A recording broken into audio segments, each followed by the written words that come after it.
नमस्कार दोस्तों।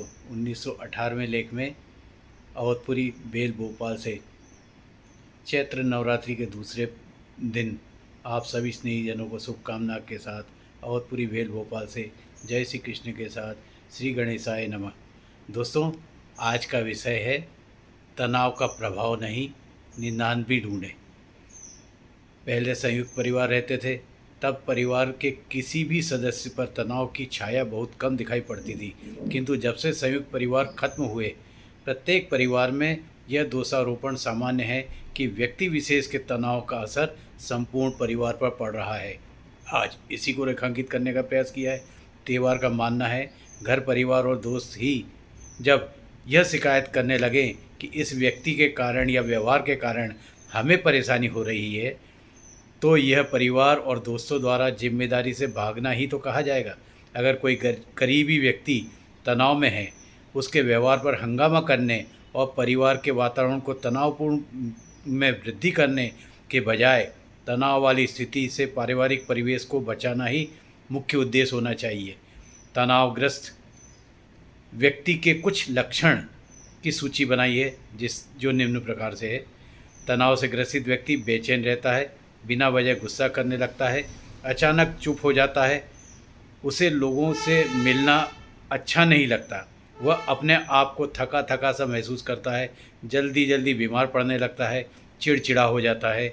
जब कोई व्यक्ति तनाव में होता है तो छोटी छोटी बातों पर गुस्सा करने लगेगा और उसके कार्य प्रदर्शन में भी एकदम से बदलाव आएगा।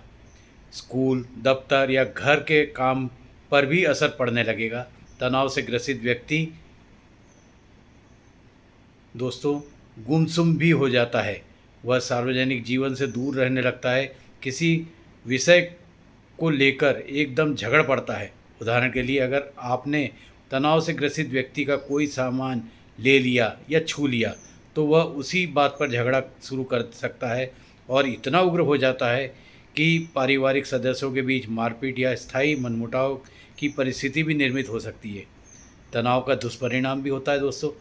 पति को कार्यालय में तनाव है, घर आकर भी उसी बात को लेकर चिंतित रहेगा, उसी के चलते वह पत्नी से ठीक से बात नहीं करेगा, बच्चों के शोर करने पर ज़ोर से डांट कर या चांटा मार देगा। रोज़ रोज़ इस प्रकार के व्यवहार के चलते पति पत्नी में झगड़े होने लगेंगे, जिसका असर बच्चों पर भी पड़ेगा और परिवार का यही तनाव जब वह कार्यालय में दूसरे दिन लेके जाएगा, अपनी चिड़चिड़ाहट को छोटे सहकर्मी पर भी निकालेगा।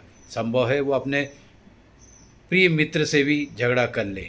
बुधवार दूसरे नवरात्रि की शुभकामना के साथ कहना है, परिवार के किसी सदस्य का व्यवहार एकाएक रूखा हो जाए, गुमसुम हो जाए, तो उस पर नाराज़ होने के बजाय उससे बात करें, उसे कहाँ समस्या है और वह क्या सोच रहा है जानने का भी प्रयास करें, उसे विश्वास दिलाएं।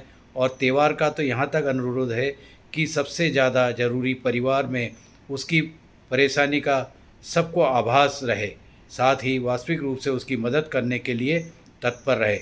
आदर्श परिवार के तनाव रहित वातावरण में निवासी मित्रों को नमन, वंदन और दूसरे नवरात्रि की शुभकामना के साथ श्री गणेशाय नमः के उपरांत नमस्कार।